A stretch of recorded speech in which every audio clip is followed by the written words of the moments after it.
3, 2, 1. Yeah. I'm not sure my clap was loud enough because I have such soft hands. Soft hands. Soft hands, Shinan. Soft hands, Shinan. Are we ready? We're gonna go into it. We're ready. All right. Okay, here we go. In 3, 2, 1. Ladies and gentlemen, you are now listening to RPG Maker Code. Hey RPG Maker Cola listeners, welcome to the finale of your fizzy soda-filled source of content for game development opinions that mean very little in the grand scheme of things. It's your favorite RPG Maker podcast, RPG Maker Cola. I'm your host Cash, also known as Cashmere Cat, also known as the Puzzle Snob, also known as Finale Boy. Ah, that's a good and sad feeling. And this is the place for you. It's a chill space where we get together skilled developers from the RPG Maker community to chat cordially and occasionally non-cordially about game development, game design, and probably a whole bunch of unrelated other stuff too. It's casual, it's cool, it's cola. Today I have two guests. I'll say that again. Today I have two guests who I am really proud to introduce because each of them are really great sources of wisdom. They range in experience in both the RPG Maker community and development as a whole, but they each have something I think is truly unique and worth expressing. Our first guest is a developer of great games, someone who I think exhibits great vision and stylistic flourish, with talent for creating portraits in particular and visions for the future or sci-fi scenarios. He's an Italian indie game developer whose self-professed goal is to try and improve as much as he can and to try and reach a professional levels one day. I'm just reading from his description on the page. He also likes to draw a lot. He used RPG Maker 2003, then VX and recently MV.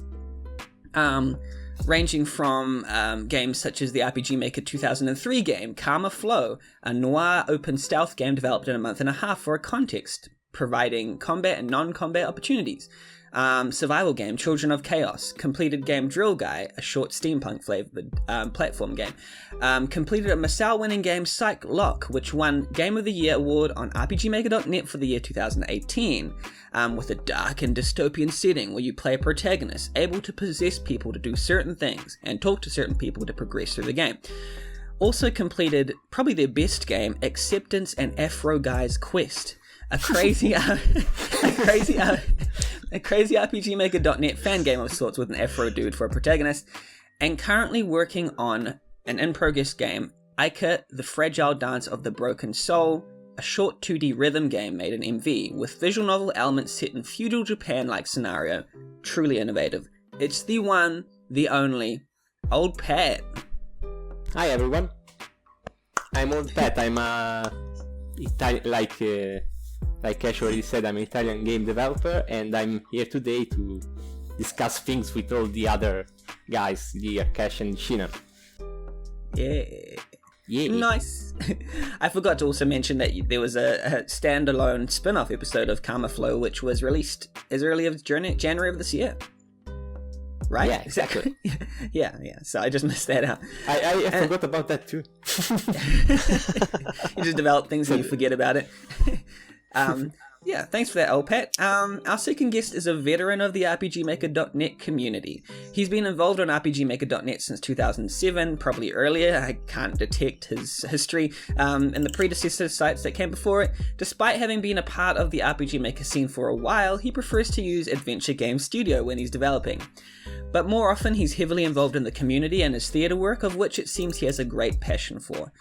He loves board games and strategy games, author of a few Adventure Game Studio games, including The Assassination of Michael Gower, where you play a clone set out to assassinate the Mayor of Reality, which is the zombie Michael Gower.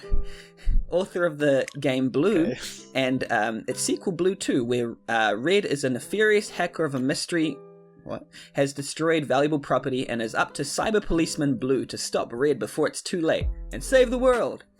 Also contributed to a few community games, Super RMN Bros, made a game called Jousting based on Bretonian jousting rules from an old White Dwarf thing, and a Tim Pulsar and the Rusty Libido created as a collaborative effort with Dudesoft along the lines of Monkey Island. And even though he hasn't created a game in a little while, he still provides very valuable insight in the form of reviews and feedback, and just general encouragement and personality. It's the incredible, the awe-inspiring Shinan. I'm not sure I made any reviews either in the last 10 years or so. It's not like I've contributed anything to anyone. Come on. But at least I'm around, at least. Your And moral also, yes, support, I am Shinan. I am Shinan, and I am here to tell you that RPG Maker games are terrible, and you shouldn't play them. Oh no. Well, now I'm gonna go. Yeah. Now OldPat's taking his leave. No, really, you should just convince me that I should play more of them. That's what it's really about. Yeah. It's all of our jobs to convince Shinan to play more RPG Maker games. Come on, guys. Yeah. There are too many games out there. Guys, time to write a lot of PMs to Shinan and try to convince him to play our games. That's true. That's what that's the mission. Well, you have tried. I did. Yeah. You did try. Yeah, thanks to both of you. Now that we're well acquainted, it's Buzz Corner time.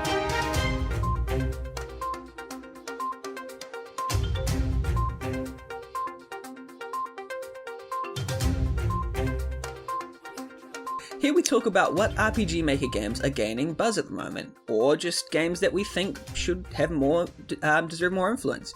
If you can think of a game, I've asked my guests to bring one game if they can to talk about what they're pretty interested in. And they don't have to play it, it's just a game page or something that looks interesting to them. I am going to talk about, sorry, I'll say that again. I'm talking about Two Strangers Sat in the Garden by Froge. It's a short 10 to 20 minute long surrealist comedy game, to say the least. It's essentially a satire on Hollywood's vision of romance and relationships, granted self-professed much dumber. There's very little gameplay and you're highly unlikely to be frustrated, so you kind of sit back, relax, and enjoy one of the dumbest games of the year you'll probably play. But yeah, that was Froge's description of his own game, but it's actually just like a crazy, whacked out, one of the most trippy RPG Maker games I've ever played. There's been a few. There's that Resident Evil game that I've played that's just been crazy, but this is one of them, created by... Is it like Space Funeral? Yeah, yes. Well, Space Funeral has some semblance of like plot and game structure. This is just like a Jackson Pollock sort of like just throw paint at a canvas. And it's just like got watermelons and zombies and tanks and cactuses and pool tables, just all in one big montage. But it's actually really funny, and I think it's a little bit underrated because it's got some things to say about Hollywood romance and just antiquated sort of stereotypes of that. So I really enjoyed it. It's really good, and Froge is a friend, so yeah. Is this what they call nepotism or something? Nepotism. Oh yeah. He's my cousin. Bring him on. A little bit of preference there. OldPat, what's been buzzing for you lately? Lately, I haven't had a lot of time to play lots of RPG Maker games, even though we had a lot of very interesting ones this year. It was a really fierce competition, for instance, during the Misao, because there were a lot of very good entry. I did enjoy. I played the Italian version of that game, and I know it already gained a lot of recognition, a lot of followers. There are a lot of people following that game, and it has been talked a lot about in the last year. They are the Crimson Eclipse, the game made by Lolo Rocket Diver. I've played it, the Italian version. This is also an improved version of that one. This is the Hori Halcon edition, which is much more. It has much more content and much more things to see and play. When was that released? The Italian version. Yeah, the new version, the Ori Halcon thing. Oh, the new version. If I'm not mistaken, it probably was released around. I don't know if it was released together with the English version or if it is part of the. If it was released before the full translation, I can't remember. But okay. if I remember correctly, it the English version is should have set off from there. I mean, that's where the translation began. Sorry for interrupting you. Just go on. Yeah, no problem. I mean, don't worry. And yeah, when I played the first time, I was really, I mean, it was really terrific to see all of those details in the game. You see a lot of animations, a lot of things moving on screen. You see, all of the artistic value of the game. It was really something that really made an impression on me. And the story also was really interesting. I couldn't finish the game because I had my schedule was packed, so I couldn't keep on playing it. It's a very big game. I mean, there are like 30 hours of content in there. I think I've reached the third chapter or something. And it's all like custom art and stuff as well? Like, yeah, exactly. The art is all custom. And there are some... Yeah, there are a lot of original characters in the game. There are a lot of characters with a lot of animations. I mean, if you watch the first cutscenes of the game, for instance, I remember being impressed by small things like the soldier pulling out his gun, and you see this gun, like, those kind of gun that extends when you hold it, when you handle it, the moment you take it out of the... Yeah, and you see the whole animation of that gun, like, extending. I mean, awesome. It was all those small details that really made me feel like I was playing a very high-quality game. So that was really amazing. Then, and I mean, even the battle animations, even we said the portraits, because the custom art is really gorgeous. There are a lot of splash arts during cutscenes that are very well made. And the game, I mean, I didn't play a lot of it. I didn't finish it, but for what I saw, it also has, I mean, especially in the beginning, it has a very good pacing. It has, I mean, it never had a very, it never had dull moments. No lulls in the pacing or anything like that. Yeah. And I was also interested in Two Strangers, because it feels like those kind of games that, are difficult to judge just by looking at them. Yeah. I would like to play them just to see what the heck is that. I mean, it's so it looks so weird. So it is so weird. Yeah, it's if anything, it's going to provoke some like divisive reactions. So I love those type of games. Yeah, and the direct, I think the game that was seen as one of the direct competitors of Theia, Ville Noire. That's also a game I would like to play, because it really looks really well made. Oh yeah, that looks great. Yeah. Yeah, I know even less about that game, unfortunately, because I really didn't have time to even try it but I really want to play it someday. And there are a lot of other games I would like to play, because damn, the last year was like it had a lot of very great releases. So I hope I will find time to play all of them. Yeah, but they're so long. How can you play a game that's so long? Yeah, who has time anymore? Am I right? So it's becoming tougher the more time when passes. You can instead play Rocket League for 892 hours. That's true. No, bro. I'm not going to do that. This game looks like it's got like all the custom art, and like it's got a lot of custom features about it. It's got that old school like look and design. Obviously, it's made in 2K3, but there's a lot of like things that I feel elevated in terms of like a lot of custom art and just sort of maybe even is there some modern like design sensibilities as well in there, or exactly. Yeah, it's a game that while it has an old school flavor, it still has that kind of it has some kind of modern vibes to it. I really need to play that. You've got me sold. I mean, it does look very good. It does look very good. Yeah. Shinan, what's buzzing for you right now? Well, I would say that RPG Maker games might not be what I have played too much lately.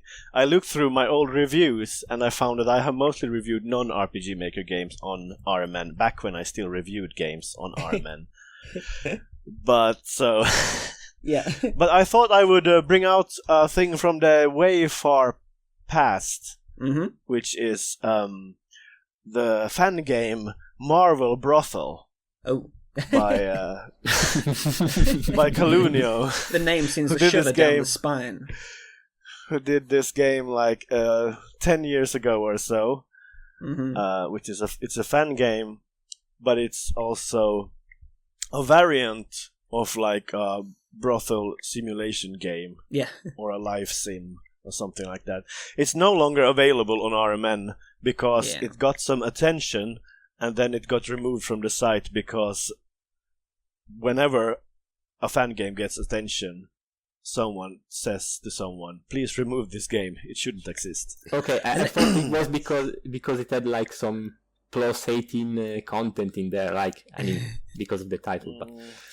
Yeah, the thing is, the game itself is, when it comes to the plus 18 content, it's fairly tame, so to speak. Yeah. Okay. Because I think that's the thing, really. Because the reason why I would like to talk about a little bit about Marvel Brothel is because I like the thing where you take what is basically an outrageous and probably a bit stupid premise, and then you take it, you play it straight, and you go through it like all the things, and you make like a proper game around it. Yeah. And that's one of those things that I kind of like, that you have like this stupid idea, and then you go, no, this is a stupid idea, but what if I take it seriously? Yeah. What kind of game will I then make? And that's the thing that always fascinates me. That is brilliant. That's what fascinates me about various things. So that's why I just want to remind everyone that this game used to exist. And if you Google, you might either find articles about it, or you might find the game itself. Okay, I'm gonna try to remember that. If you want to, if you want to hear the creator talk about Marvel Brothel for a little bit, he does actually talk about it in episode 11, I think, of RPG Maker Cola, which would have been released by now. Episode. Yeah. So all the things I'm saying now have already been said, and I just haven't heard them yet. Not quite. No, you brought up an interesting point that he didn't bring up, and I like the description. You are Charles Xavier, not the professor, but the pimp. You decide to build a brothel as a tool for making humans get along with mutants and the like. In this brothel simulator, your goal is to administer everything brothel related. You must please your clients, keep your girls happy, hire new girls, enhance your brothel layout by buying items and decorations, earn money, at the same time following plot development and twists. So many twists. Whoa. Brothel twists. If you know what I mean. Wink, wink. Wow.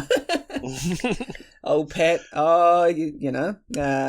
can't resist. The thing is, it's so easy wink. to make these jokes because the game is like that, but it also takes itself somewhat seriously, which makes it even more fun and incredible. Yeah, because I kind of like that. The thing about Calunio's games, he'll always have some sort of sneaky commentary to make about life. He's very interesting with the way they approach his games. I never did play Polymorphous Perversity, but that also has like an outrageous premise. Oh yeah. And then it takes itself probably seriously, because I haven't played it, so I don't know. But I assume from what I've heard of the game is that it's very interesting. Yeah, it is. Yeah, he's a psychologist professor, so he's very very serious in that. Well, seriously humorous. Okay, we're going to transition to the segment. We have been playing games.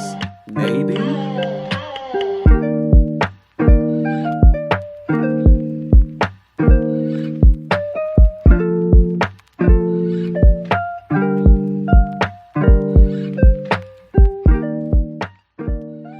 Hey, have you been playing games? If not, that's all cool. If so, you can talk about a game you're currently playing or have played, and you explain whether you like to dislike it and why.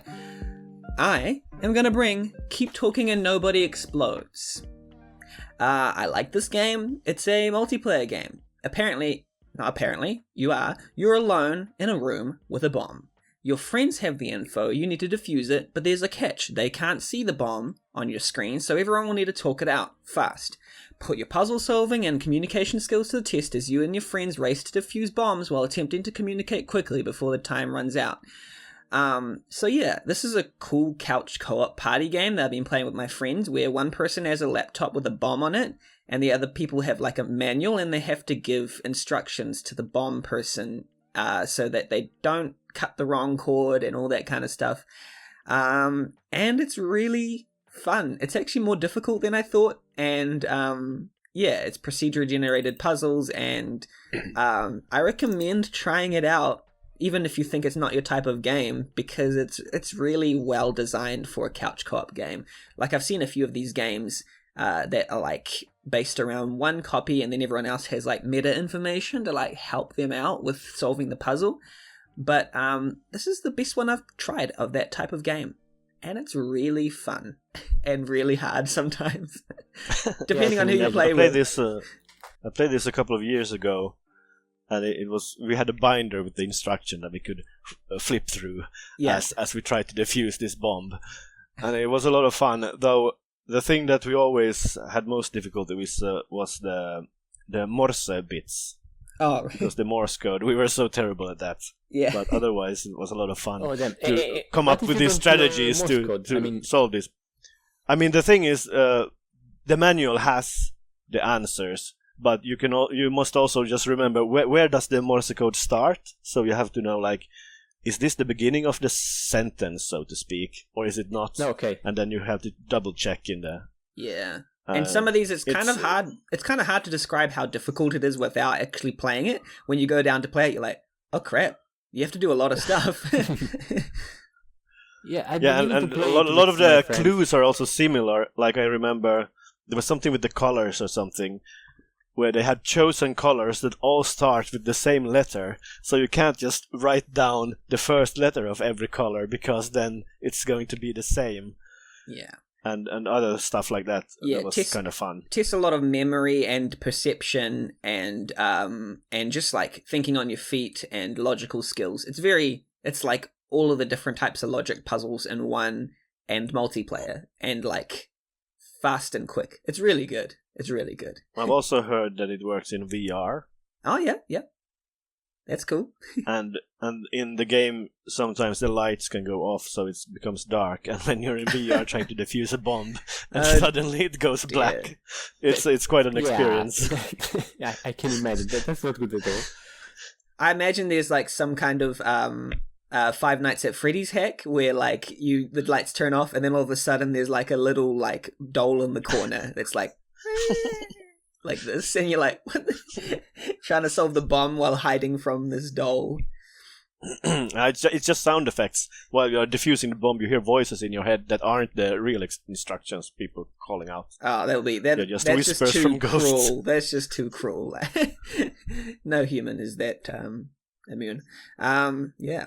OldPat, what game do you have to bring today, maybe? Okay. Even on the game front, I didn't have a lot of time to play a lot of games.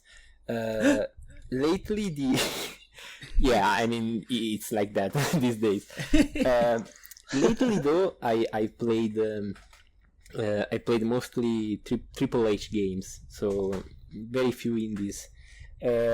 So Rocket League? You're playing Rocket League? No. No, I haven't played the Rocket League. Shinan Rocket League. I would like to play that one day, but mostly because I've never played it, and it does sound fun. I don't know, maybe one day we could play a match one day, Shin. Why not? Yeah. The latest games I've played are mostly... for instance, Death Stranding, which is the last game from Kojima Productions. It's a kind of a famous game lately. It generated a lot of controversy mostly because of its gameplay. Because a lot of people were they couldn't believe he made a walking simulator. It was hammed up so much, like there's so much hype around it. It was crazy. It has a baby. And it is a baby. It's also a creepy and weird as fuck game, and that also helped a lot generating discussions about it. What I think about it, I mean, I have lot of praise for the game, but I also realized there's lots of flaws. The problem with it, I mean, not only for the game itself, but also for how it was received. I mean, it's in cases like this that you see that people don't really want to pay attention to something before either reaching a. I mean, they give an opinion on something without having played it or without having understand it. Yeah. I mean, that's what I do. I mean, I do too. it's kind of in the it happens. Yes.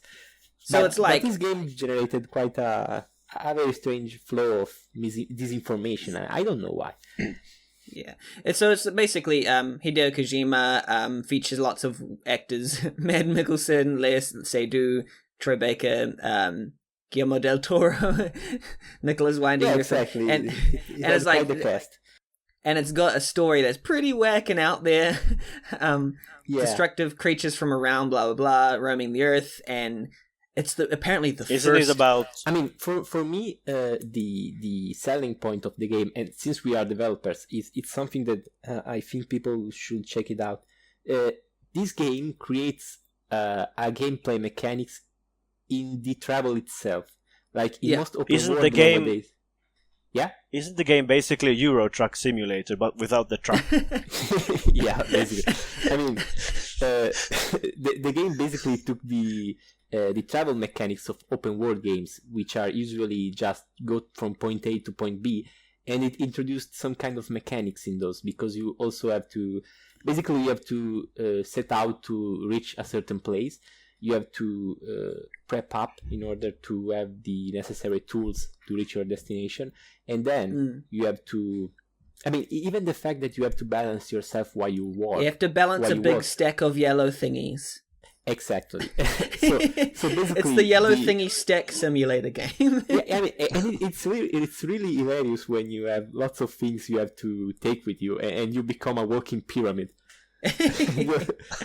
You're there with all this cargo on your shoulders, and you see this man balancing left and right. Do you get a truck eventually then, so that you can load up the truck before? Yeah, but the problem is this: you can't use it on all the terrains, and that's the thing. The whole world in this game, it's like it's all level design, because how the land is shaped is something that changes the difficulties in trying to reach a certain area, and you have to be smart, decide where to go, what to do. I think it's a very interesting mechanic. Then the game also has its flaws. I mean, while the story is very interesting for me, there's still Kojima's trademark writing, which is good, but I mean, there are places where it's good, and there are places when you just go, okay, if you say so. If you say so. I love how just like it's minor spoilers, but just Conan just happens to pop up in a random side quest somewhere. Yeah, it's also full of these usual goofy style Kojima Easter eggs and people appearing in there and things like that. Because he was on he was on the Conan show, and he just like said, "Hey, come over to my studio and come into my little chamber so I can clone you into my game." And then it turns out that Conan's like some quest giver in the game now. And Conan will probably be like, "Okay, man, let's do this." He just like puts anything he wants in the game. Yeah, I mean, but he is Kojima. He's Kojima. Well, it's the thing.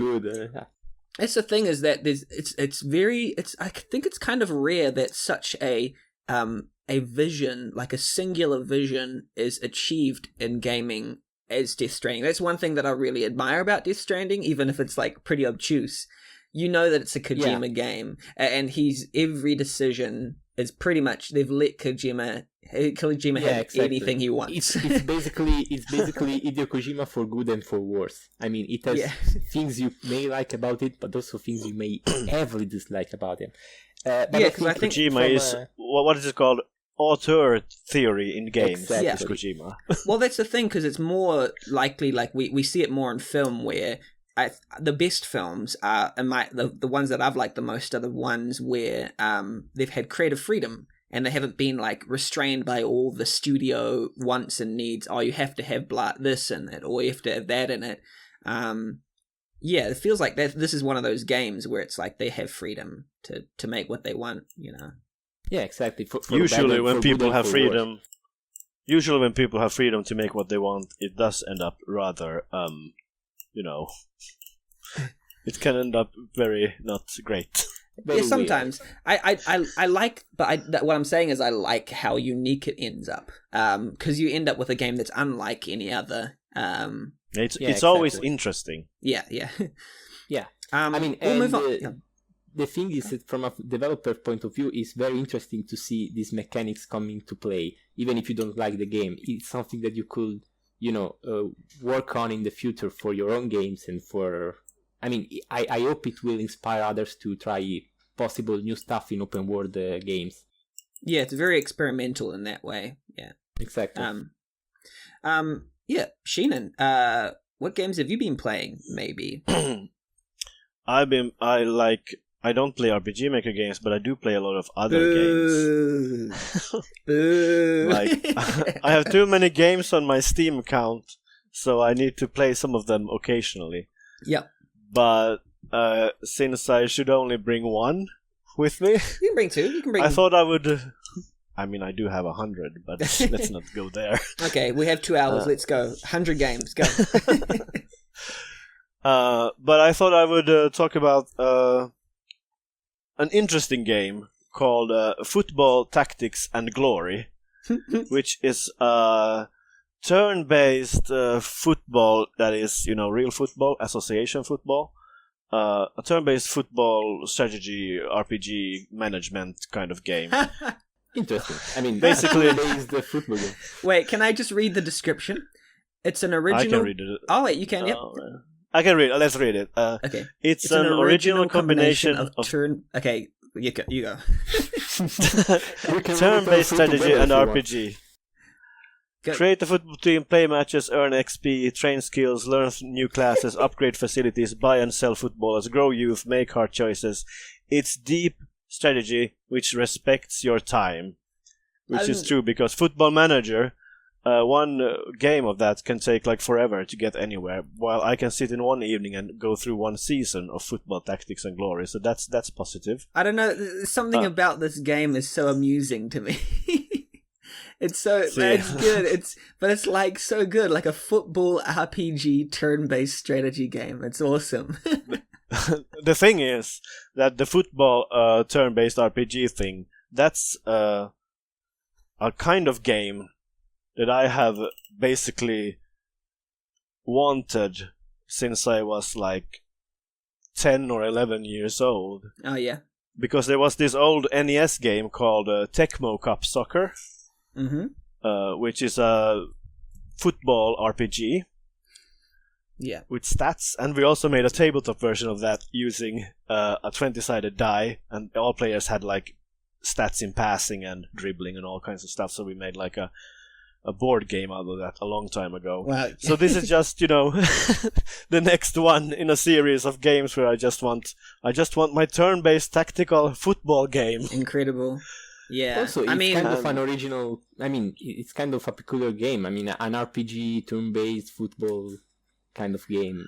Yeah, the thing is also, this is also like, you can also see it like Marvel Brothel. You take this idea and you play it seriously. Yeah. And, exactly. Yeah, I'm laughing at it, but I really want to play it.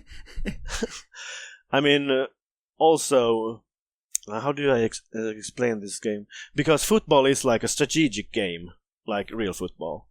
And in these turn-based, because that's usually the thing why I don't really like real-time strategy generally, is because that's all about your reaction time and you have to like be active. Well, here you can think about your choices and then make the tactically sound choice to get like the game going. That's so, it has all the things. And then it has a layer of management on top of it. Yeah, it's like it's like football. It's like playing soccer without having to be like a Twitch muscle junkie.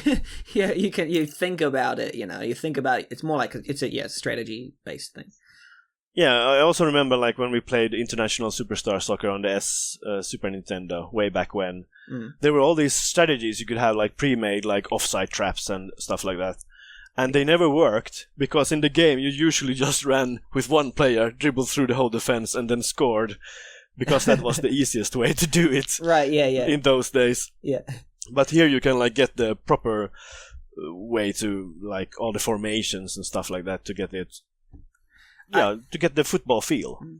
I'm laughing at you, but one of my favorite games of all time is Sid Meier's Sim Golf, which is a simulation version of golf. And it's for very much the same reasons as Football Tactics and Glory. It has you create golf courses, and it's like Roller Coaster Tycoon. You create your golf courses, but there's a mini game inside it where you can control a golfer throughout his or her career, playing on your own course and beating others and upgrading your stats and stuff in an RPG-like manner. So you're playing two games at the same time: the strategy Roller Coaster Tycoon-esque kind of create your golf course, and then you're simulating a career of a golfer at the same time. And it's just like I mean, most sports games these days do have the career mode, where you manage a team while also playing the regular game. Right, I think at least FIFA and NHL has all of those, and they all have stats, so they are all basically RPGs by now.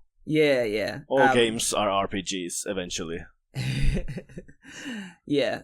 One of the best games ever is game Dev Tycoon. I don't know if you've played it. I haven't played it. I haven't played that one. When you play it, you actually feel like you're making games and making something really worthy out of it. I mean, wow! I've shifted from my garage to a multinational company with next-gen Afro Engine console. At the end, wasn't there two games about game dev? Game Dev Story or something like that. Was there a second that was game? For the cell phone, maybe. There are several of them. I know one of them was really badly received, and one of them was really well received. Yeah, and they were almost titled the same thing. Yeah. So be sure to play the one that's the good one, not the bad one. That game was like a drug. I mean, I played it. I mean, I will play it a bit. Then I will actually make games. I can't play this one, and yet, then all of those hours I wasted on it. But I've created some very kick-ass games in there. Yeah. Okay, we're going to transition to a new segment called Topics We Must Discuss, because this is a podcast and it's serious.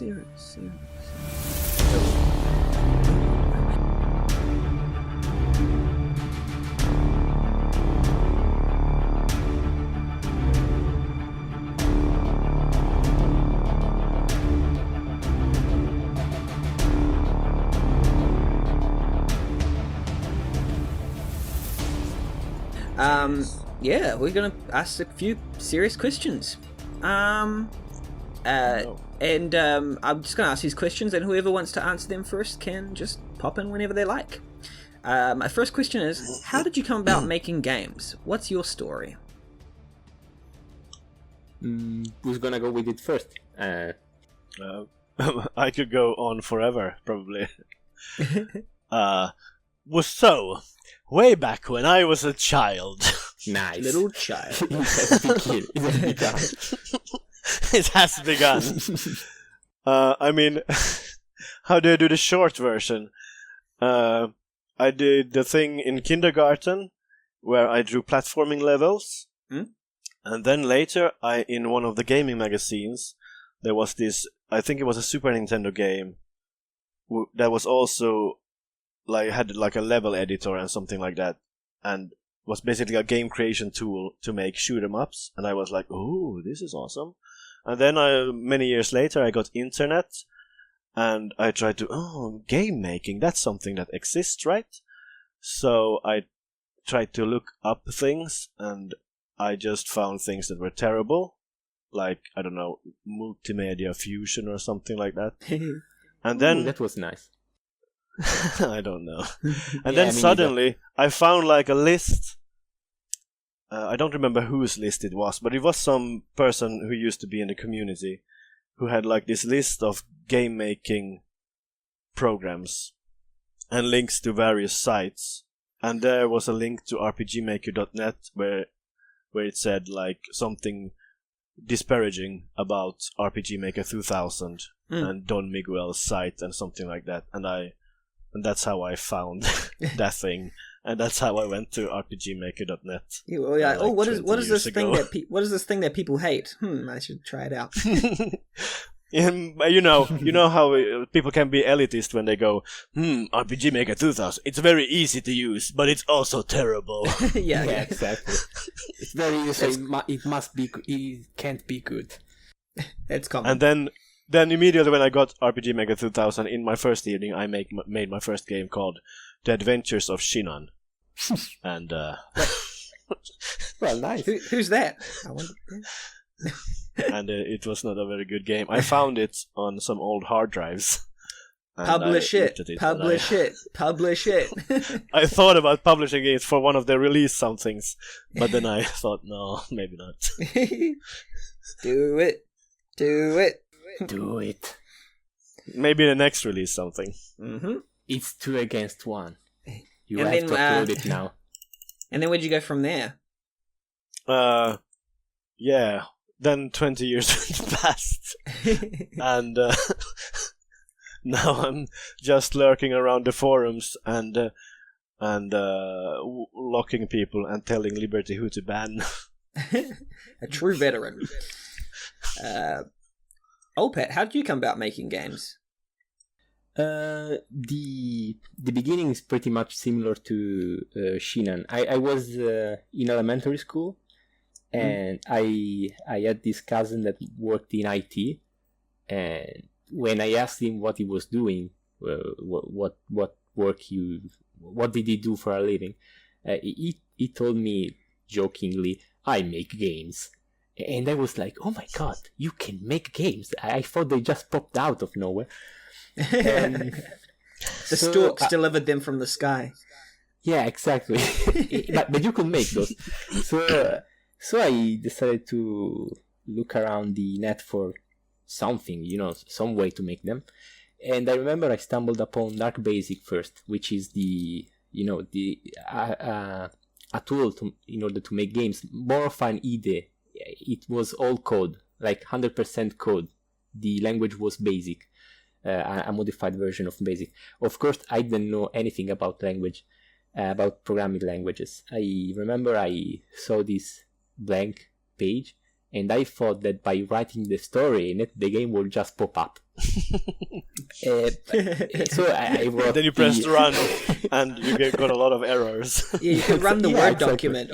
You could execute the Word document, and it will. I remember I wrote an entire story for a fun game of Final Fantasy, and when I pressed play and saw syntax error, I was like, "What the heck? Why doesn't it work?" And then I stumbled upon Game Maker, and that's where when I began to I began to make something that worked, a game that was playable, more or less. You were always serious about it, seriously. Yeah, I was always serious. Serious game development. This is serious shit, bro. And bro. Yeah, and I remember I started by making a platform game, and then an RPG game with a Sticky Man made with paint. It was a start, and then I finally found RPG Maker 2000, which was my first love as much as tool goes. It was one of the best gaming tools for me at the time. I could make an RPG like the ones I used to play, so I was very excited about that. And I started making RPGs, Final Fantasy style RPGs.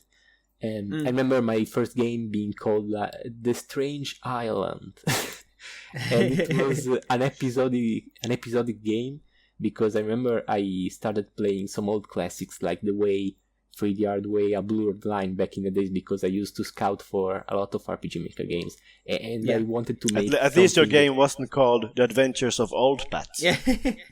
The Strange Island is still pretty strange as far as title goes, and I was hooked by the episodic format of the way, and I wanted to do something like that.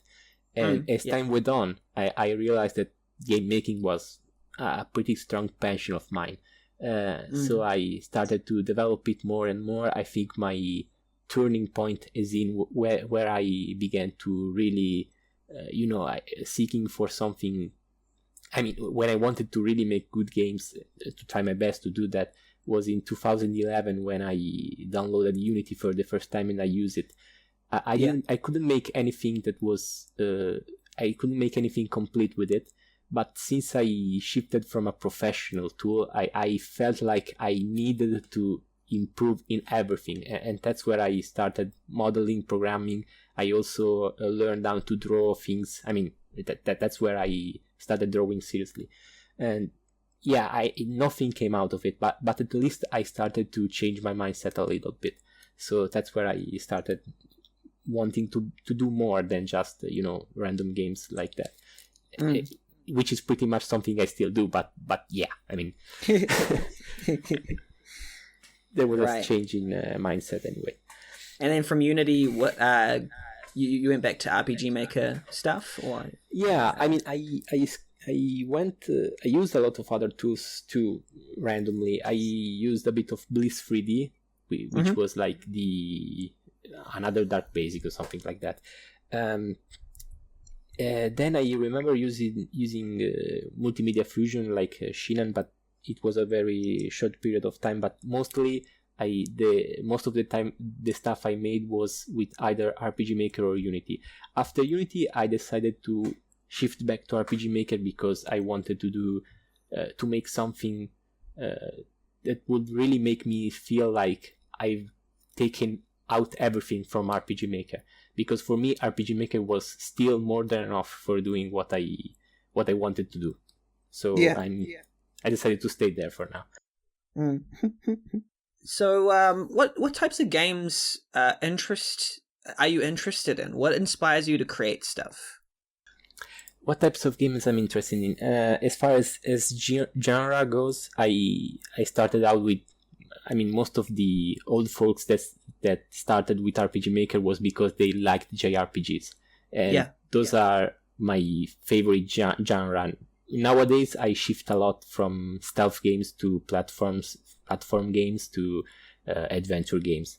The kind of games that inspires me are the, aside from genres, which I kind of like a lot of different genres, but shifting away from those, the games that inspires me are the games that manage to tell you something in a way that they can communicate something through their gameplay. They're not just a bunch of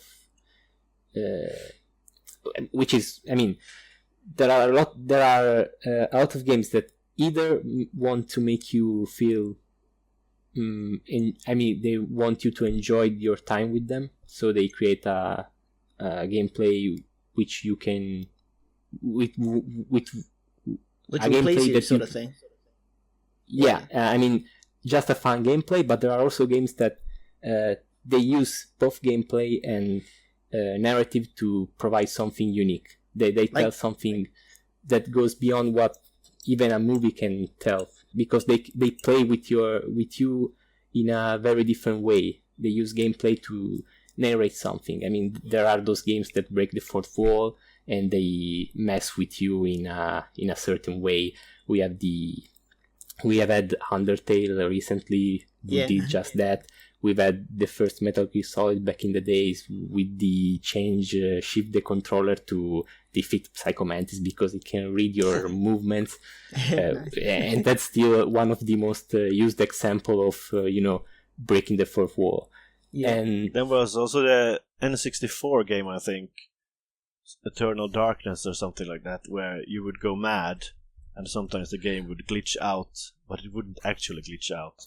Those kind of it would like fake restart and stuff, and like there'd be like a fly on the screen, like to symbolize your insanity and stuff. Is that the one we're talking about? I think, I think so. Psychological tricks.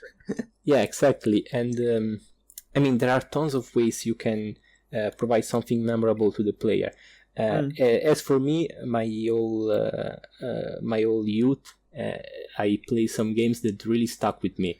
They managed to strike me both emotionally and and really inspired me. And those kind of games are the games that I would like to make someday. So some games that goes beyond just that make you have a good time, which is also memorable. I mean, it's always good to say this game made me enjoy myself. That was what I would like to aim for. A game that will make people enjoy themselves, and perhaps if I manage to do it, tell something worthwhile, and that I seriously hope they could be able to inspire them just as much as those games inspired me. The kind of game that really make you see that there's passion behind what was made. And those are the kind of game that inspires me a lot. I mean, the game where you see they put all of themselves in it. When you say that you're aiming for that, do you feel like you've achieved that to some extent, or? I don't think I did. Still, I mean, it's still a goal I'm trying to reach for. I mean, I know I can reach for that goal. I know I'm making progress. But I know that the road is still far. It's still a long road for me. Yeah. Yes, you've still got so you've still got that goal. You've got that standard that you want to kind of meet, sort of thing. Yeah, when it comes to innovation. Yeah, I agree wholeheartedly. We were talking about that when we were talking about Death Stranding, innovative and challenging games to the norm. Like experimental games that push. Even we talked about Death Stranding, but also Football Tactics and Glory is a boundary pushing game. Even because the thing about Football Tactics and Glory that's interesting is that it hasn't got the major like hype and furor surrounding this concept, but it still is like one of those niche games that's pushing boundaries a little bit and it's inspiring. A concept worth exploring. Yeah, so people will be inspired by it to make stuff, and that's because if you make a good game, but it's just like it's the best combination of mechanics that already exist. That's sort of innovation in a way, but it's not really. I feel it's not really going to inspire people. Yeah. If all it's doing is doing what's already been done, but better. It's not just a matter. I mean, as for me, it's not a matter of mechanics. What I would like to achieve is something that would. Even using base mechanics, I would like to give the game some kind of identity and some kind of, even in the story, for instance, something that will make it, that can tell something worthwhile, something like that. Characters that will stick with you, a story that will stick with you, and a gameplay that supports all of this with, and doesn't feel like it's something that was added as extra to justify it being a video game. A gameplay that serves the narrative. You want the player to feel something. Yeah, I want them to feel. Feel it. Feel. Shinan, what types of games are you interested in? What inspires you to create stuff? Well, the thing is, the games I'm interested in, I thought about this, and I think, in a way, it's simulation games. Of one kind or another. Yeah. But also I would like to answer the second part first, because they inspire to create stuff. The thing is that nowadays there are so many cool, interesting games coming out all the time that I look at them and I go, I can't make that. These people are making this. Yeah. So you could say that in a way, all of these great games coming out are making me less inspired to make my own stuff, so to speak. No. There is that phenomenon, I must say, because I have to temper my intake of games to include games that inspire me as well as demoralize me, because, if that makes sense, because sometimes the games that come out are like steal your ideas, or they've done stuff that you feel, oh, I was going to do that, but now they're doing that. So, or they just do it in a way that's so good that it like seems to dwarf your ability, and you're like, okay, why should I even create games? But it's also important, I guess, to create games that make you go, I can do that. I can make that type of game. I want to try that out. Well, for me, I feel more like, oh, they went through all of this effort, and now I get to play it instead of working hard to make something that won't be that great anyway. For example, I thought about there's this game that came out recently called Radio Commander. Okay. So this is a strategy game set in Vietnam, a war game, and the game works so that you're sitting in a tent, and you have a radio, and you have a map, and you give orders through the radio. And then you have to manually move the units on the map, and you have to ask where they are so that you move them to the correct location. And this is an idea I've had for like a long time, and I didn't know how to do it. Yeah. Basically like a war game where you are the general in a tent and you're telling units where to go, and there are, messengers coming in and out, and you have to like change things and then give orders on the left flank, on the right flank, whatever. And now they came out with this game, and I was like, oh yes, this is my dream game. Yeah. I don't have to think about this anymore. Of course, it's like an early version and it's not like perfect in any way, but it's so interesting that I hope that there are more games like this coming out later that are building upon this. Yeah. Because it's sort of inspiring. And so also like a game like Football Tactics and Glory, what if you combine that with a story mode? That would be pretty awesome. Yeah. But yeah. I think with but yes. Sorry. I think with Radio Commander, I'm just reading this one review. I just found it interesting. You can continue after, but it says, as a veteran 13D10 field artillery radio operator in the U.S. Army, who translated vector of fire, powder charge, and calculated earth rotation, wind, air density, etc., to make sure rounds landed where they needed, etc., he said the game is out freaking standing. Not you normally a fan of RTS games, and another says it's truly the most realistic RTS game they've ever played. So this one looks really good. The Radio Commander thing. It's very interesting and a very great concept. But yeah, the games I'm interested in, I thought about this, and I think like the simulation games, because like OldPat sort of, I also think that games can tell certain stories and can create certain experiences. But I also feel like some of these are created by making systems that create these stories. Yeah. So for example, you have this classic Dwarf Fortress where everyone has their unique story about their own dwarf fortress. Yeah, exactly. And it can become whatever the simulation plays there, but the experience is what counts. Yeah, exactly. There's some kind of let's call it narrative where through the gameplay you experience some stuff. So that's also an amazing achievement. They call it, and you can also, and that's also like I sort of kinda come also from a tabletop role playing background, and that's similar in tabletop role playing games. So basically, simulation games where you are creating a world, and then you have the players crashing into that world and doing things, and the world is reacting to it, and each story is unique. And I think that although video games probably won't ever be able to completely simulate the whole random thing, but it's cool whenever they get close. And you can also abstract out a lot in the simulation to create the feeling. Like Crusader Kings, this is like the best role-playing game ever. Yeah.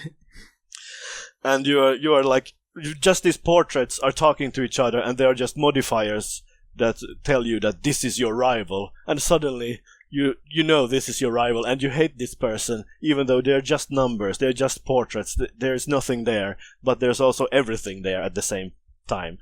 So that's the kind of stuff that in some ways inspire me, I guess. Yeah, I think the buzzword for it is emergent gameplay, which is like the gameplay mechanics that somewhat randomly generated that create new and interesting scenarios for you to create stories for yourself on the fly. And this is kind of it. technically in any game you make your own story, like whether you turn left or right or up or down or what you interact with. You're creating your own version of the story within the gameplay, and that's what makes games fun.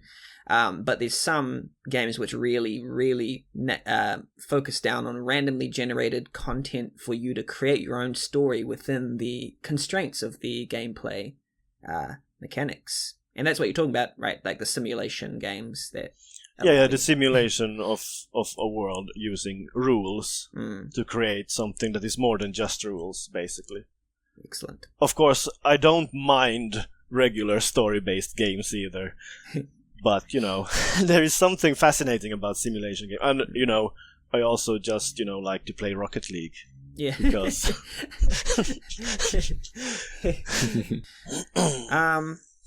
So, to finish our serious section off, what is your specific... Serious. What is your specific method for creating a game? And how do you go about doing it? Okay, this time you start, Shinan. Should I start? Nervous how laughter. I create a game? Well, considering I haven't created a game in quite a while, let's say I tend to start... Yeah. What would you do if you had to create a game right now? Do? Yeah. The thing is, I have sort of started thinking about maybe creating games. So that's my method. Nice. So that's generally my method. I hear something and I go, "Oh man, that would make a great game. Someone should make this." And then I plan some minor things and I go, the systems, what if that worked with that? And then, that's kind of cool. And then I never go from there because I don't want to open up the editor and relearn everything I've forgotten over the last 10 years. So basically I just have, and the thing is, ideas are cheap. You can come up with an idea in like whenever. Yeah. So these are not like amazing things. I'm just an awful person. Well, I think that it depends because some people are really good at execution, but they don't come up with good ideas. So it's half the battle sometimes. Yeah, maybe. But yeah, I have all of these ideas. But recently I feel like I have less of them too. I think my creativity is just gone. I'm becoming old. But fortunately, I have a bunch of unrealized ideas left that I could probably make someday. But I probably won't. So, we need if to anyone encourage listening Shinan. want to steal my ideas, go ahead. Please make these games so I can play them. Make Radio Commander. We need to encourage Shinan. Make games. But it's so much work. Make games. But I want to play games. OldPat. And yeah. OldPat, what's your specific OldPat. method for How do you make your games, Yeah. OldPat? Do you make games? Okay, I don't have a specific method for creating game. I think it depends on the kind of game that I want to make. Because sometimes I would start fleshing out the story and then thinking about the mechanics that support the story, or the other way around. I always try though to think about gameplay and story that somehow like they connect to each other. They don't feel like separate entities. Yeah. Like if for example, when I made the Psyclock, which was for the Sim Roulette event, I had identity as a theme. I remember I was at work, I was bored, so I opened up text, then Microsoft Word, and I started brainstorming about stuff. So I brainstormed about what I wanted to achieve with the theme. One thing in common with whatever game I make, I always start with a theme. For me, that's the core part of game development. You have to start with a theme, either for the story or for the gameplay. The theme. What kind of what are you aiming for? What is this game trying to tell, either in narrative or in its gameplay? I wanted Psyclock to focus a lot on the concept of identity, so I came up with a story and a gameplay that will support that. So you're a psych that can enter other people's conscience and can and can read their thoughts. It's a lost soul that tries to find its own identity by entering other people's consciousness and by exploring their own identities. And this is also gameplay mechanics, because you can actually do that. You can enter inside other people's mind palaces, you can talk to them, you can learn stuff about yourself as you progress through the game. And this ability is something that constitutes the main gameplay mechanics. Or same thing for karma flow, you're an assassin and there's the karma. So both of these things are true for the story and for the gameplay. Those are both the story of the game and the mechanics at play. So I always try to when you have a theme you can work on, everything else, I know that everything else needs to support that theme in order for me to not derail too much from it and make something that would make things go. I mean, for instance, when it comes to Cyclock, I had only 1 month to make the game, so I didn't want to tell something that would not serve it any purpose. So I tried to stick with the theme as much as I could, and I cut all of the filler elements that weren't needed. So that's, if I had to find a specific method, something that is common to all of my works, is that when I choose a theme to work on, I try to stick to it as much as I can without derailing too much. A simple mechanic, even something that will support it, that could support it, and that's it. From here on out, I try to stay on the path. I feel like that's really important. It really defines a singular concept for a game, is what you, just as much what you leave in as what you leave out. You have to exclude some stuff. Like a lot of horror games made in RPG Maker, they'll just have RPG Maker battles in there, because it's easy and because it's part of the engine. But the question you have to ask yourself, is RPG Maker battles, is it complementing the style of game and the central kind of theme that I'm trying to bring across, or is it just detracting from it? Granted it may, but granted it may not. It may be that your game, it's good to have a fight in the middle of your horror game when in the middle of a tension spot, but it may also be that what you leave out is just as important what you leave in, and you need to select very important mechanics to be part of your game. To support that feeling.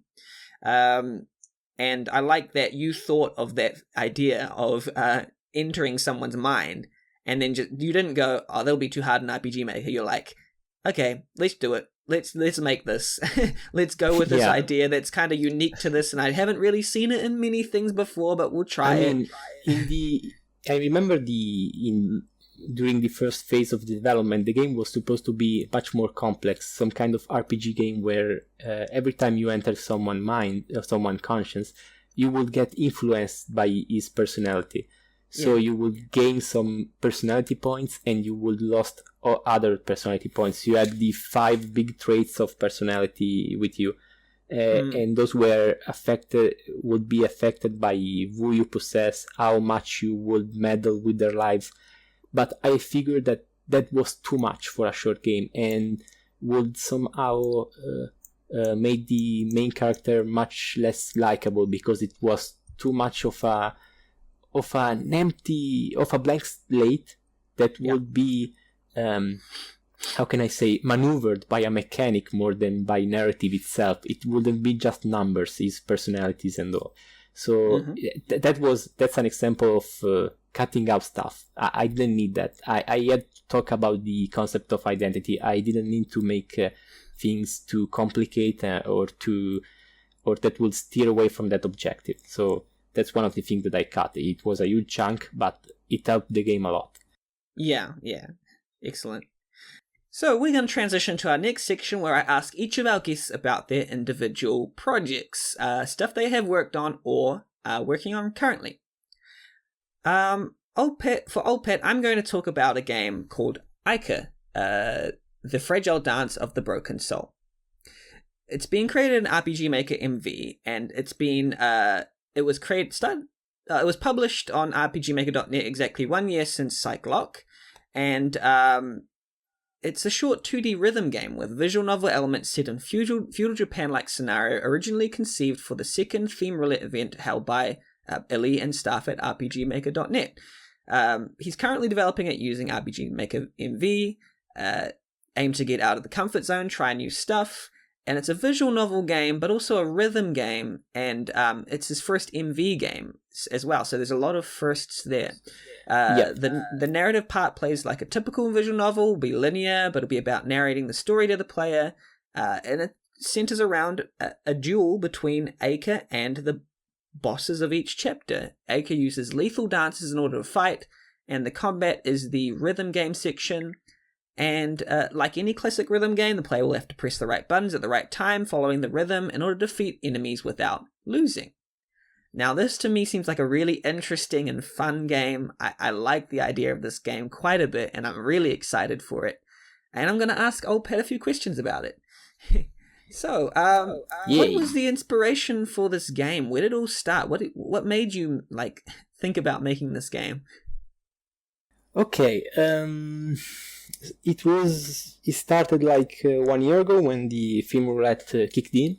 I remember I wanted to make. I had for instance friends that would suggest me to make a visual novel, since I like to write stories and draw characters, to do character design and stuff like that.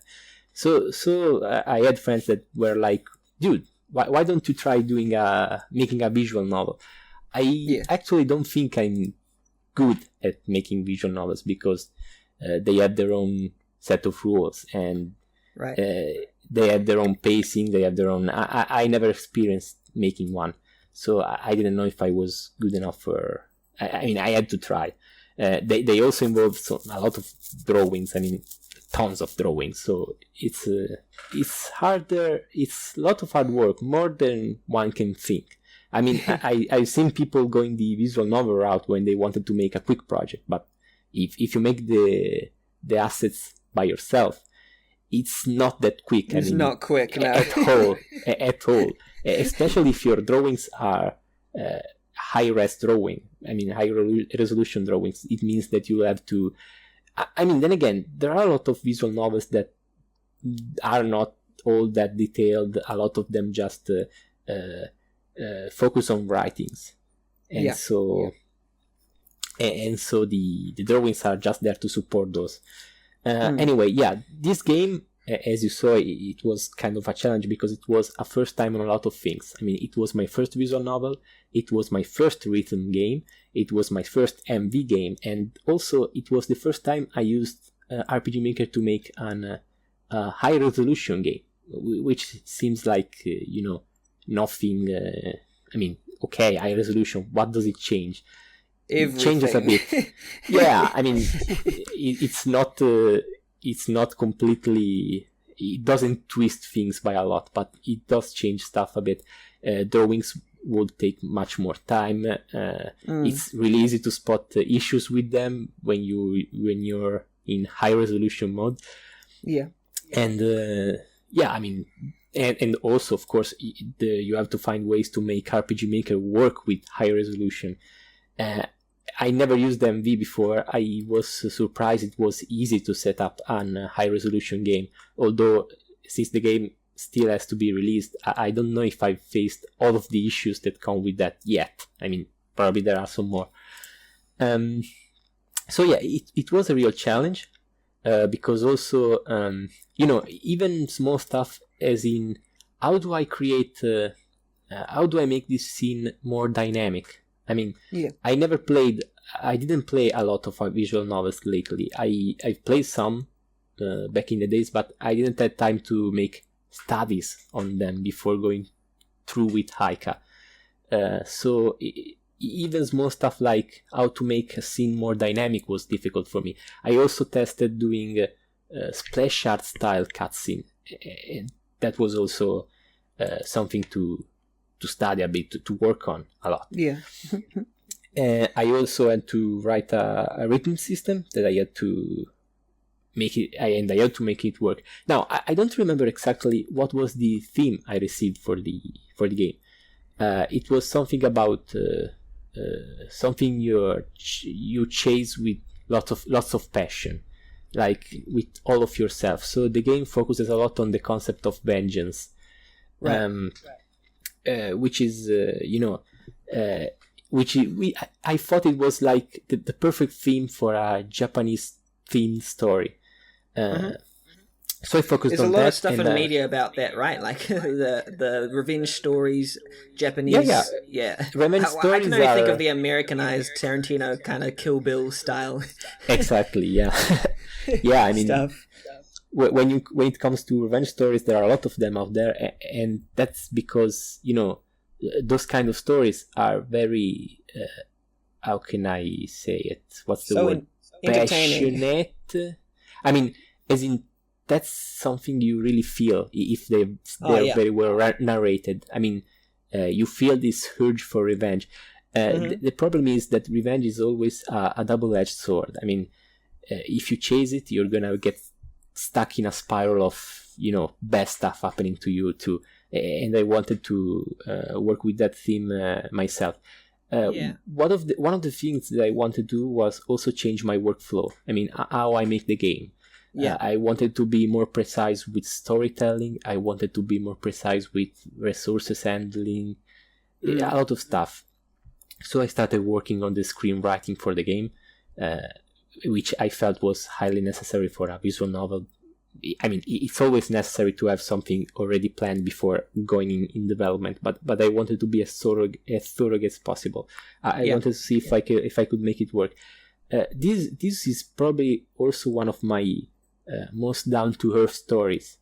As in, my stories usually have some very strange things happening in them, but this time around it's very down-to-earth. Very grounded. I mean, yeah, and it focuses a lot on simple quote stories, but that could really make you feel something. I mean, it's very difficult to achieve something like that with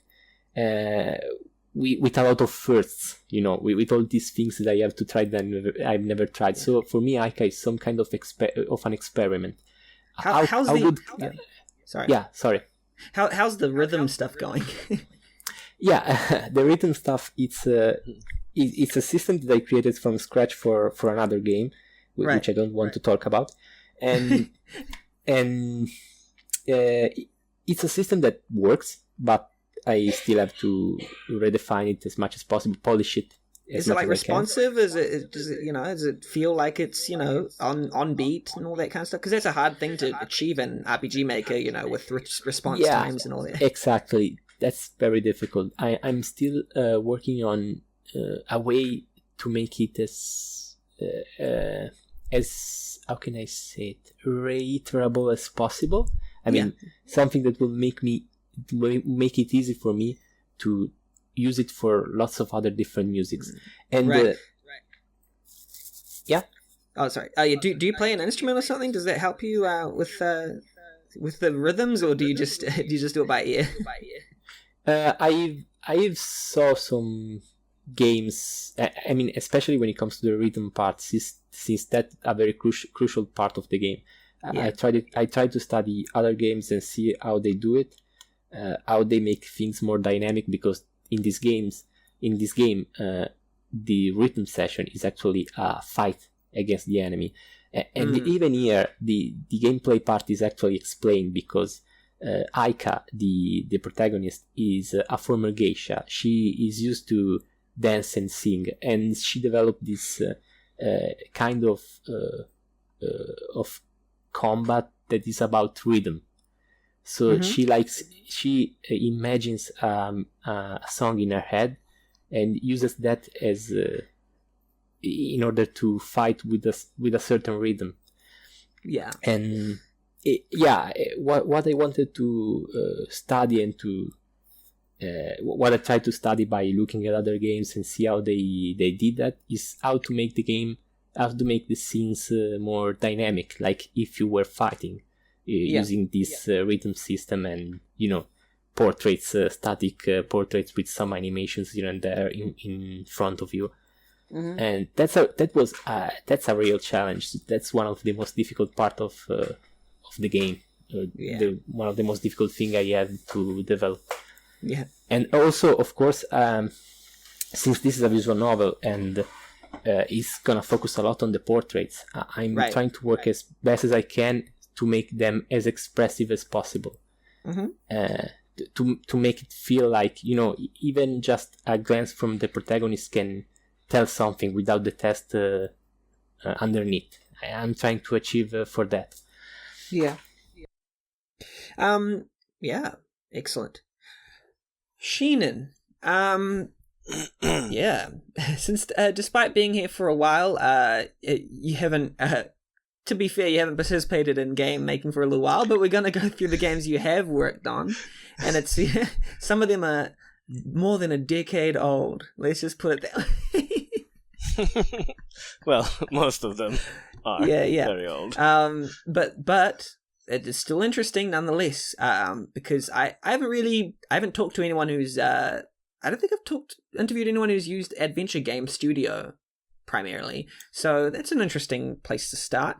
Well, if you had talked to Calunio, I think he has tried Adventure Game Studio. Oh, really? Okay, we don't need you then get off the podcast.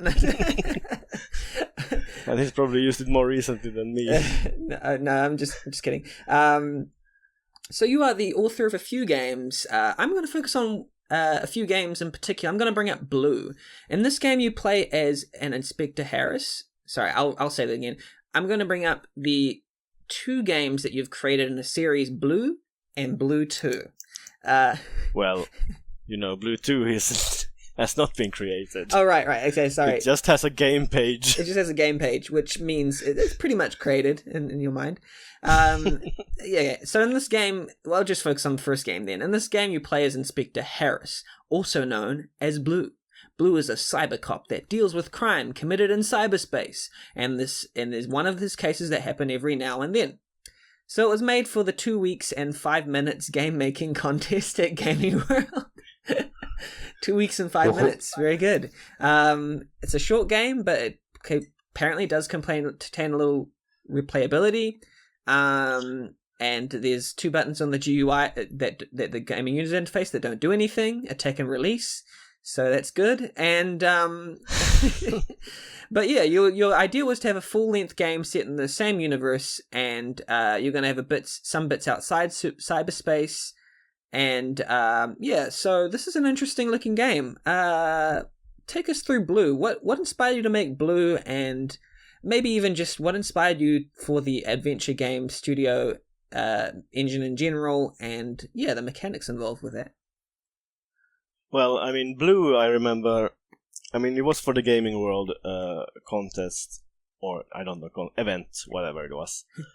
And I wanted to make a game that had simple graphics, and then I thought cyberspace, that's the simplest of all the graphics. Yeah. And then I had cubes of different colors doing stuff on one screen. Right. And that's how But the idea was, as you said, to expand the thing, and that was Blue 2, the expansion of Blue.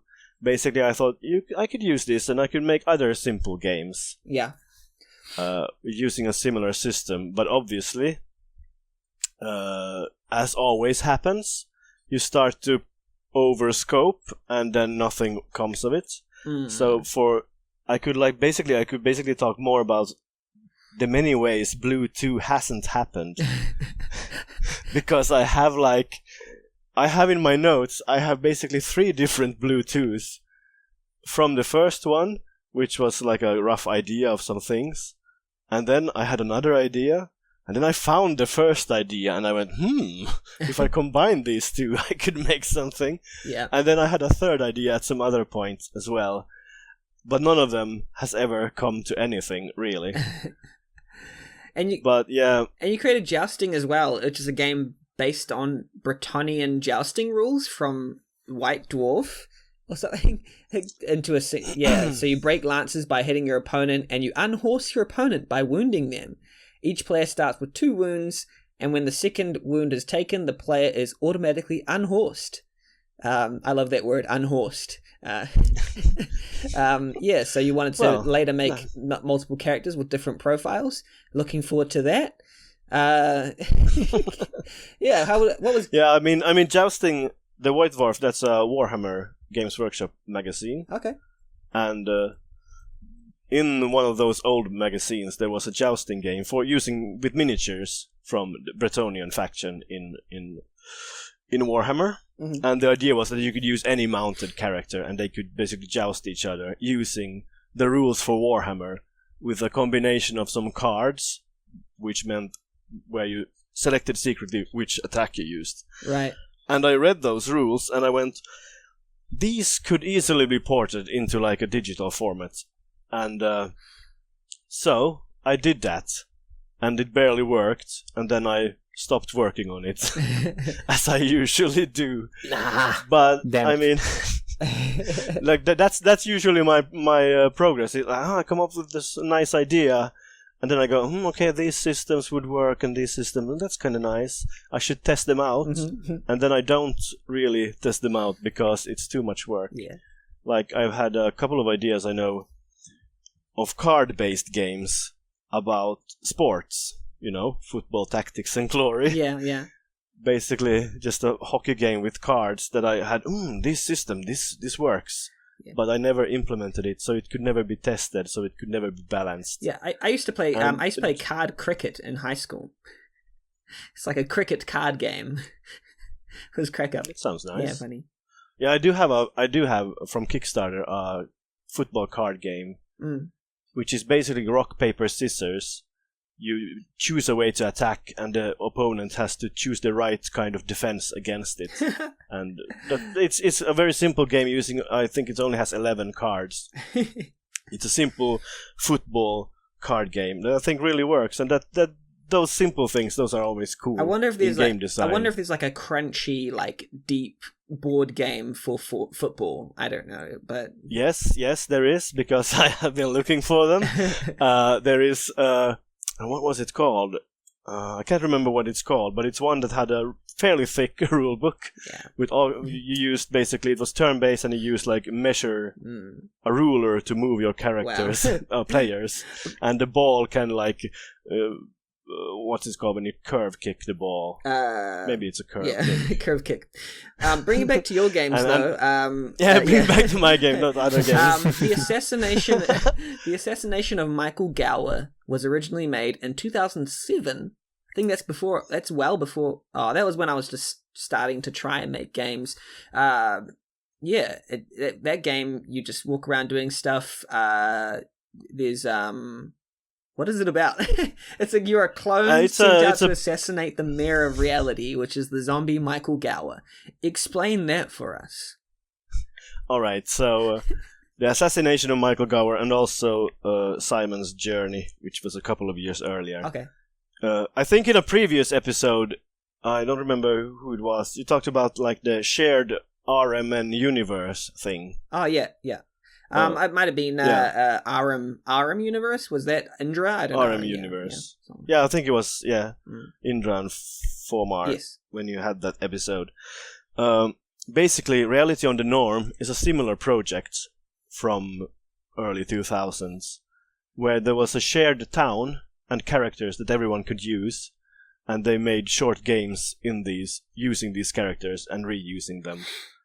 And I made then the Simon's Journey, and then I also made this assassination of Michael Gower, which I never submitted to the Reality on the Norm official site, because, I mean, I don't know.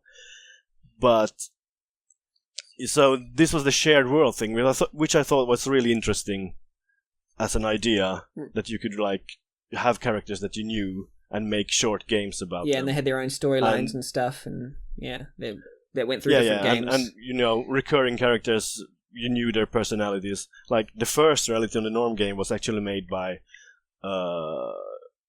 Yahtzee, Ben Croshaw, you know, the zero punctuation guy. Okay. So they were started by that. I don't know how active Reality on the Norm is these days. I think it has sort of died out since like 2009 or something like that. Yeah. But it was very lively for a bunch of years.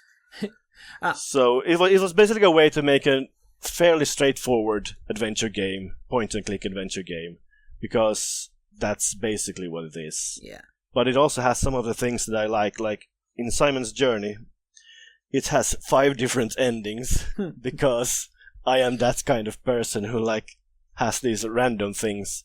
Like one ending you could only, early in the game, you basically went to a vending machine, and you got one random item, and depending on which one of 3 random items you got access to one of 3 random endings. Mm-hmm. And these are the things that I sort of am interested in. Little secrets. But Assassination of Michael Gower is probably more straightforward. It's fairly linear. There's not much special about it, I don't think. I don't remember. It's been a while since I played it. Yeah. But it's a fairly straightforward game. Interesting. As far as adventure games go. I'm going to ask this of both of you. What are the things that you like about these specific projects? What went right in the development process? As in the in Ica in particular in this case, right? Yeah. What is going right? Sorry for you. Sorry. What seems to be going right, and what feels good? Yeah, and what feels good thus far is, it is. The systems I'm developing and the characters I'm designing for now are kind of they're doing. I'm pleased with how they're coming up, especially the characters, because I must admit, at first I wasn't. I didn't have much hope for the game because I thought I was heading in the wrong direction. This sometimes happen, and it sucks when it happens. When the game was just screenwriting stuff and notes all around, I didn't have much hope for it. But when characters began to be shaped, and I could see that they gave me something when I saw them, I kind of like it. I could see where it was headed. The characters had some kind of, to my eyes, they felt much more real than during the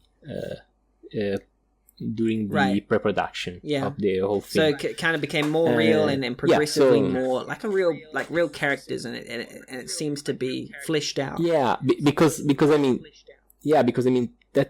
that's what I was aiming for, because the story of Ica is very very tied to the characters. And I want them to feel a bit as much real as possible, and that they can feel alive. You can feel something by looking at these characters doing their stuff. So I'm glad that they're telling me something.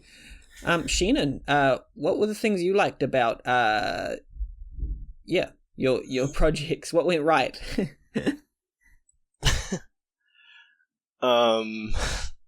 Let's see. What might have gone right? Well, I did. Some of them are playable, which is something that went right, I guess. Though I will say that anyone listening to this, I do not recommend anyone playing them now, because I don't know if they are anything worth playing at all. But what I do remember is, like, back when I had time for these things, is that I remember fondly somehow coding these games. And it was kind of fun, and I would like to do that again, but I just don't feel like I might have the time nowadays to sit down and really just sit down by these text editors and write, and then test and see, syntax error, oh my god, what is wrong now, and all of these things. You're a very busy person. So, I am a sort of a busy... I feel like I have a lot of things going on, and then when I have some time off, I instead play video games. Whatever makes you happy, Because... But I would like someday to make games again. Because I do like just... Basically, it's a weird thing, but probably everyone who makes games has this feeling. That when you're in the zone in the coding and you're like, alright, I know what I'm doing, I know my end goal, and I am now searching all these help files to get to my end goal, but I know exactly where I am. Compared to when you are like floating around going, what am I actually wanting to make here? I have no idea. So I think these, for example, jousting, it came like in a flash, just adapting a game that already existed. So all the rules, everything existed. So it was just writing it down and mechanically just making it so that it exists on. So that's the part that I remember quite liking. That's why I always, whenever there's an event, I say, like, I can join you if you tell me exactly everything I need to do. Because I don't want to think for myself. That's what I do in my other projects. What went wrong? Well, what is going wrong? What's proving difficult if you're still working on it, and what went wrong if you haven't worked on it for a while? Give us all the juicy details.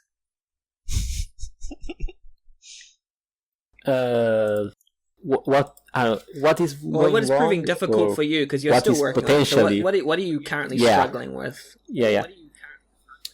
What is really difficult for me for now is trying to keep the player, try to find a way to keep the player engaged, because as I said, I'm not really good with visual novels, so I'm not sure if the pacing is quite right, for instance, or if the story is quite right. When it comes to this game, though, I'm not doing the usual lots of text visual novel. In fact,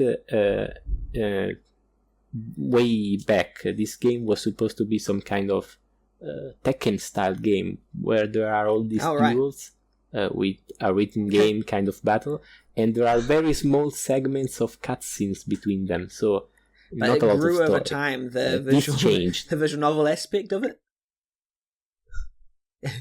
Yeah, it grew, and I wanted to tell more, but it's still very very tame compared to usual visual novels. It's still much tied a lot to the duel you're going to do. So there's not a lot of text, a lot of blabbling, which is usually my kind of trademark, because my cutscenes can go on for a long time. I mean, I managed to tame them a bit in Psychlock. They were long in Karma Flow, and a lot of people, they were like, yeah, I like them. I'm not saying I didn't. I like them, but they are long. So, I mean, then you would think that visual novel would be the perfect thing to make. Yeah, but in the end, those are shorter than the others. So. But yeah, I mean, I'm working on that since Psychlock. I managed to tame the story bits a lot, and I managed to tame them even more here. Of course, I will, if this experiment succeeds and I will make other visual novels, I will use the visual novel excuse to make as much cutscenes as I want. Then again, it's not a rule. I mean, it depends on the kind of game you're creating. There are lots of games that have long cutscenes. So yeah, this is one of the difficulties I'm having, together with the rhythm system, which is something really really hard to make it work, especially with the making it find a way to make the music work together with the whole system. So yeah, that is what is giving me trouble. Shinan, what went wrong?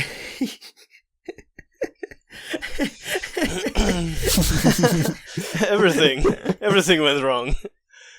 I always blame all kinds of things, but really it's just everything is always just my fault, because I am lazy and can't actually make anything.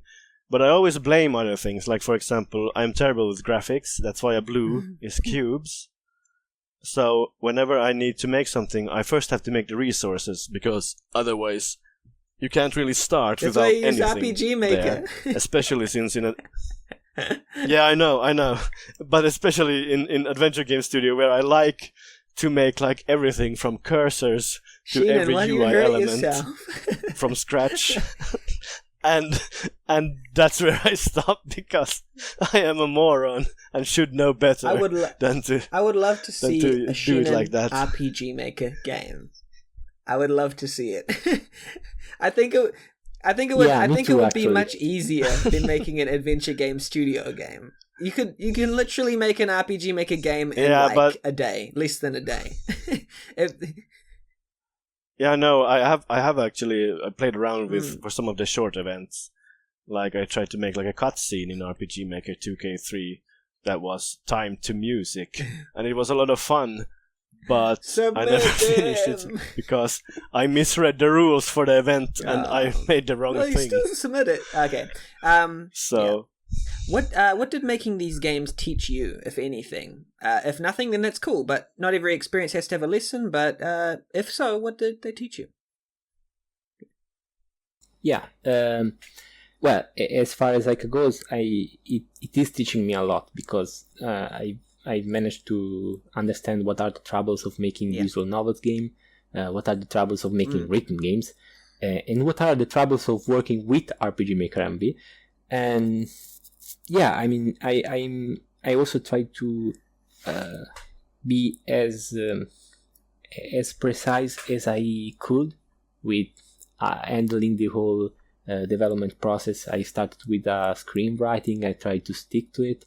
I made prototypes. I made an alpha, which is complete. The alpha of the game is actually a complete game. It can be played from start to credit. And now I'm beginning to see how polishing a game from an alpha can still be tons of work. This is in the case of Ica. Then the other games teach me a lot. As I said, Psychologue teach me to first of all theme a lot the cutscenes. Trying to see what you can tell without making them talk for hours.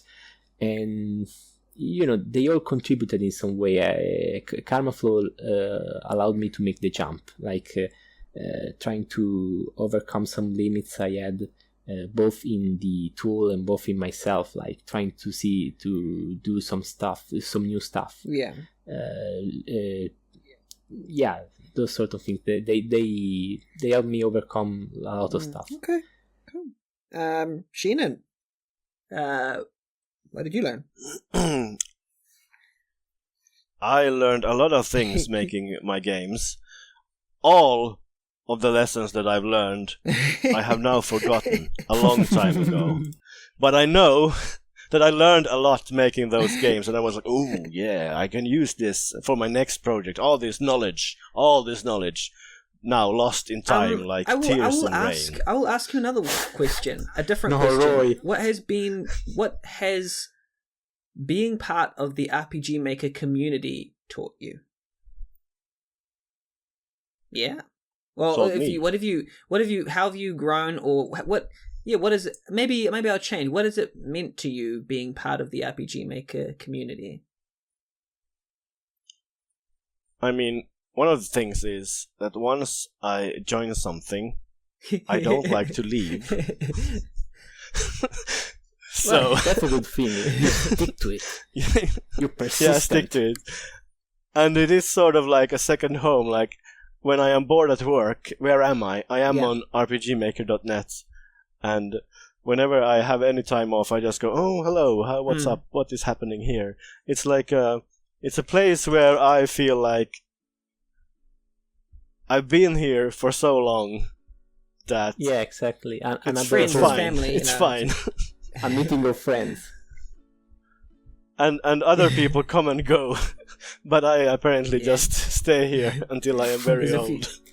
This is my community. There are tons of other communities like this one, but this is mine. Also, I feel like it's harder to find communities these days. Back when 20 years ago, you could throw a rock and you could find a community. Nowadays, it's all... Yeah, I know. There are so few of the old school communities left that it's nice that it still exists. So, now we're going to transition to our segment, The Question Book.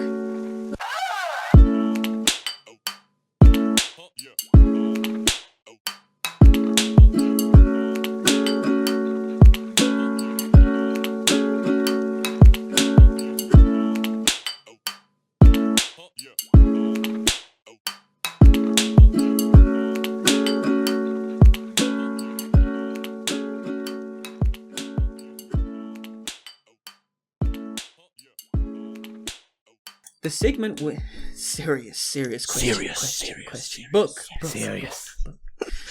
This is the segment where RPG Maker community users ask questions related to game development and design that we probably don't know the answers to, but we'll try. Quickfire questions, because we haven't got much time. Cap H asks, what are you working on, Shinan? I am working hard or hardly working. Hey! That's good enough.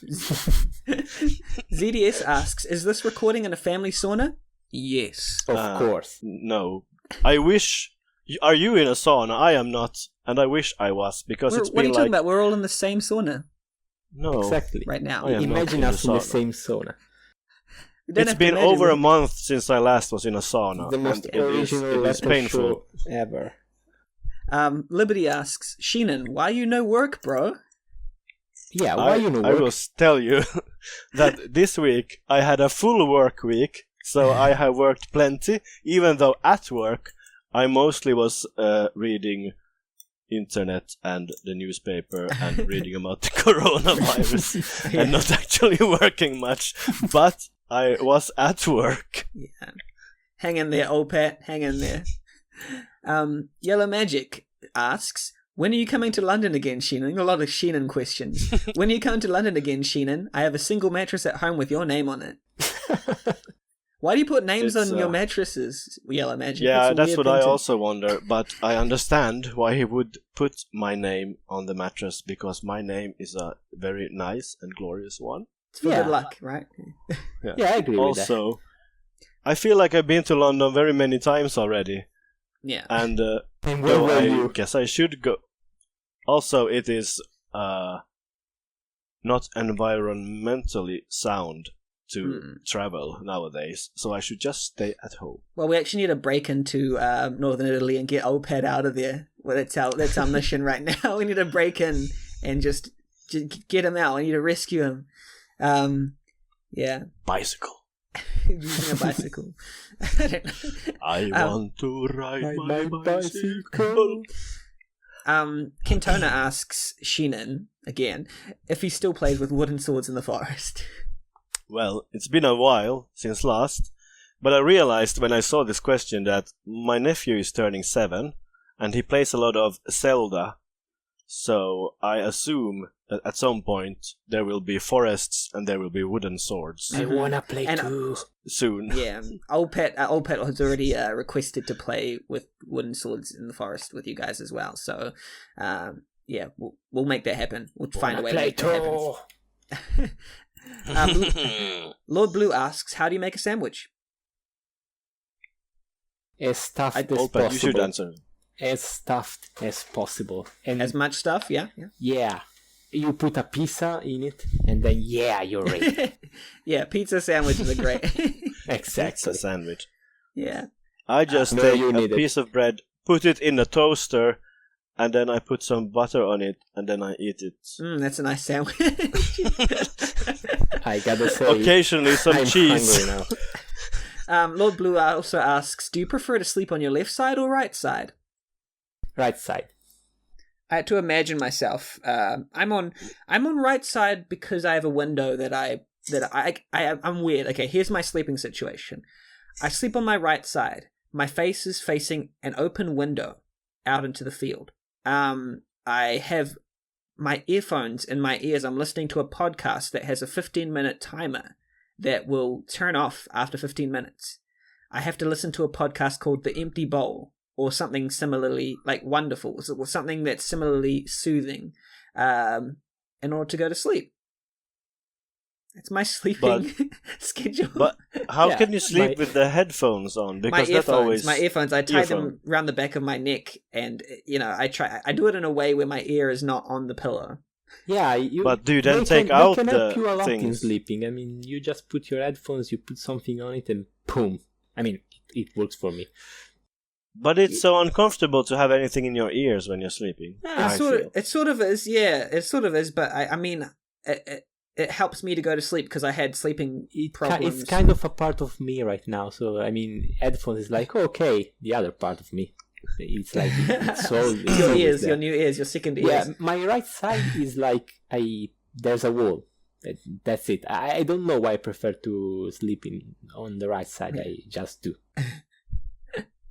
I sleep on the left side No, because get out of here. Because then I have my back against the wall, and then I usually have also something on, but oftentimes it's on like a screen or something, so I'm lying there looking at it, and then I fall asleep. Oh, wow. Half listening to like a professional game of StarCraft or something like that. Oh, that's nice. And then I wake up at 3 a.m.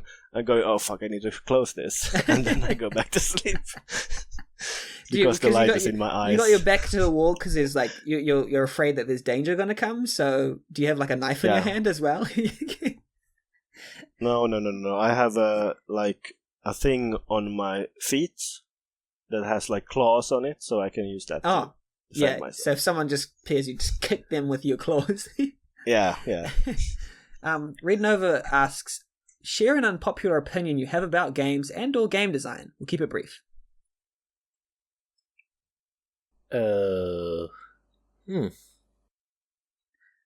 My unpopular opinion might be 2D puzzle games are the best genre of games. Yeah, that's a terrible opinion. I think that anime games should all be banned. Yep, Dude. terrible opinion. Yep. And also JRPGs are pretty terrible. Dude! OldPat, anything? My unpopular opinion, I don't know if it's really that unpopular, is that smaller games can be better than full ultra mega epic games. They help a lot with scope. Okay, that's not as unpopular because I agree with that, but you know. As long as you don't say anything bad about Rocket League. It's not unpopular. I can't think of anything really unpopular right now. So this is that's a terribly popular opinion. Yeah, I mean, not as much as you think. Actually, I think a lot of people right, think that making the 30-hour RPG is what will make you make something good. But sometimes you just have to stick with something small and meaningful. Kailila asks, favorite animal and favorite pet animal? Dog. I'm cat and cat. I'm cat and cat. Let's fight. Doggos. Cat versus I dog. feel like I Let's should fight. have some interesting answer. Like, I don't know, an elk or something like that. But I don't really know. Elk. Maybe. Favorite animal is elk. Favorite pet animal is elk. Nah, I guess I like cats as pet animals or guinea pigs. Though I am allergic to cats, I found out, which is awful because I do like cats a lot. Yeah. Your body hates the thing your mind loves.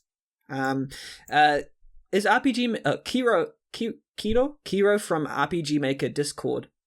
The Reddit RPG Maker Discord asks, is RPG VX Ace better than MV? Yes. Yes. Yes, no. I mean, yes, mostly. But some stuff, no. You all said the same thing. I should have said no then, because I have no idea. Well, MV... Okay, I'll say one thing. MV technically can create the better games, but VX Ace, I prefer using it by far. Yeah, I mean... I like developing an RPG VX Ace, and I think MV has a lot of potential, but I don't like developing in it. Yeah, I mean, there are some... We will delve into the technical stuff of it. I think that they both have some very... all have their pros and cons. It depends on what you want to do with them. I personally prefer VX Ace, but MVU has some things that VX Ace doesn't have, so yeah, it's a good alternative. I think VX Ace is better because I think it's cheaper. Well, that's a good point. I think. I'm not sure. KPH asks, but I think it's cheaper. KPH asks, what's your favorite project you've completed, and what project disappointed you the most? Just quick answers.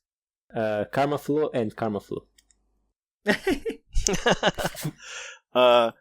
My first NaNoWriMo novel. That was a nice thing I completed. I'd say my favorite...